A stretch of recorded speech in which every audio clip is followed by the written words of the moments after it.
November 2023, Parañaque Daycare Parents Festival na ginanap sa Parañaque City Complex. Taon-taon nang ginaganap ito. 16 barangay ang kalahok dito. Halika't samahan nyo kami dito sa aming pagsali. Tara! November 2023 pa ito ginanap. At ngayon ko lang naisipan, i-edit ito.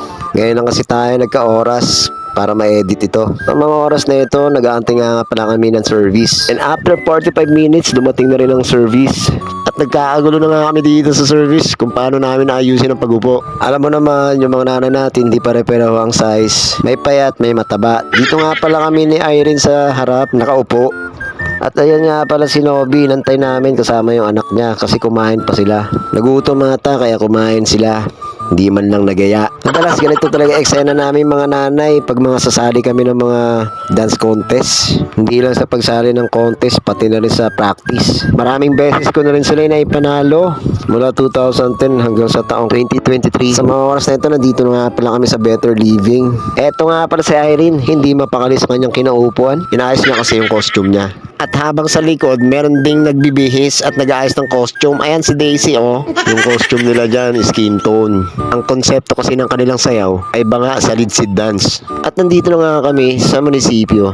Dito yan sa Parañaque City Complex. Dito yan madalas ginaganap ng Daycare Parents Dance Competition. At sa mga oras na ito, nag-aayos na sila ng kanilang costume. Para pag tinawag kami, ay nakaready na sila. Yung iba dito sa mga tinuruan ko, ay mga walang experience sa ganitong competition. At sabi ko naman sa kanila, wag silang kabahan. Relax lang pag nasa harapan na at sumasayaw. Try to experience and be confident. Yan yung mga salitang sinasabi ko sa kanila sa tuwing tinuturuan ko sila at bago sumalang ng contest. Syempre bilang isang coach o choreo, syempre kailangan natin silang palakasin ng loob. At habang hindi pa sumasayaw ang ating grupo o ang mga nanay, sinamahan ko muna sa Jollibee sila teacher para bumili ng aming makakain. At dumating na kami dito sa gym. Hindi ko na alam kung pang ilan na ang sumayaw. At pagdating nga namin ay may ilan na rin na sumayaw. Kumain nga muna pala ako dito, nagugutom na rin kasi ako. Syempre, ang pagkain natin yan ay Chicken Joy. At habang kumakain nga pala ako dyan, andyan si Irene sa likod. Ang dami ka ng gutom sa mga oras na yan. At meron nga pa ng song number ang staff ng City Hall. At ayun ang mga nanay natin nagpuntahan sa harap para sumayaw. Kasama ang mga nanay ng iba't ibang barangay.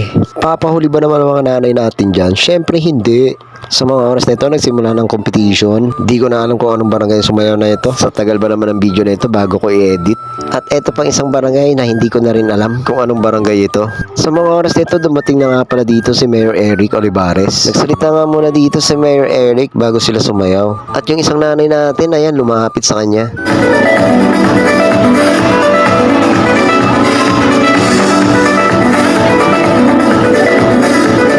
At pagkatapos ng sayaw nila, ayan, nagpa-picture ng ibang mga nanay kay Mayor. At pagkatapos na kanila magpa-picture, ayan, nagsimula na naman ang ating competition. Di ko na pala na-videoan ang sayaw ng ating mga nanay dahil cellphone ko ang ginamit sa music nila. Nag-announce nga pala dito para sa mga sasayaw ng mga staff ng City Hall.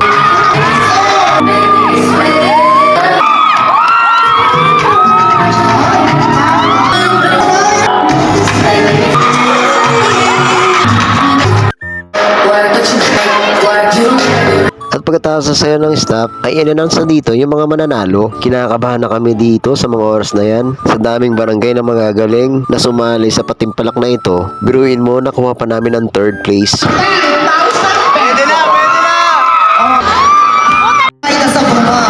10,000 din yan at karangalan ng aming barangay. Ang galing naman ng batang ito. May pinagmanahan sa nanay. TikTok, Riz Yarn. Mayor na nagbigay ng papremyo para sa ating mga hindi pinalad. At eto nga pala yung nag-champion. Di ko na alam kung anong barangay ito. Sa mga kapanood dyan, comment nyo kung anong barangay yung nag-first at second. Maraming salamat po. Maraming salamat. Sa libre pa po kayong mga... At pagkatapos na nga i-announce sa mga nanalo, ayan, nagsimula na picture-picture. Syempre, hindi mawawala yan dahil para sa remembrance. At sa mga oras na ito ay ready na kami para umuwi. Maraming barangay na rin dito ang mga nag-uwian. Hinihintay pa kasi namin dito ang service. Nag-video ako dito, akala nila picture. Maraming salamat sa mga kapanood ng video na ito mga boss. Paki-follow nyo na lang ako mga boss. Hanggang sa muli. Bye-bye!